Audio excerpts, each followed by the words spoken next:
سکھر کی تاریخ۔ سکھر سندھ ایک باستانی شہر ہے جو پاکستان کے سندھ صوبے میں واقع ہے۔ اس کی تاریخ کافی دیر پہلے تک جا پہنچتی ہے۔ سکھر سندے کو بستیوں کا شہر بھی کہا جاتا ہے اور یہ ہندوستانی تاریخ اور ثقافت کا اہم حصہ رہا ہے۔ سکھر سندھ کی تاریخ کے معاملے میں یہ شہر ایک مہتاپور یا مہتاب کے ٹھہراؤ کے ساتھ منسلک ہونے کا اثر کرتا ہے۔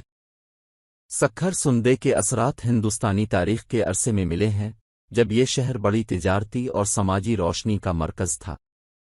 یہاں بڑے بڑے تجارتی سفر کیے جاتے تھے اور مختلف ثقافتوں کا باپ ہونے کی وجہ سے یہاں علاقائی تاریخ کا اہم حصہ بنا۔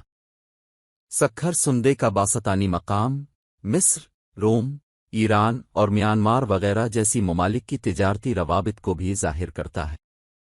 یہاں کے باستانی موادوں کو پڑھ کر اور تجزیہ کر کے ہم نے کافی معلومات حاصل کی ہیں جن کے ذریعے ہم نے اس شہر کی تاریخی طہارتوں کے بارے میں جانا ہے۔ سکھر سندے کے باستانی مقام کو دنیا کی 13 مقامات کی فہرست میں شامل کیا گیا ہے۔ اس کے باوجود ہمیں زیادہ تجدید کی ضرورت ہو سکتی ہے تاکہ ہم اس شہر کی تاریخ کے بارے میں مزید معلومات حاصل کر سکیں۔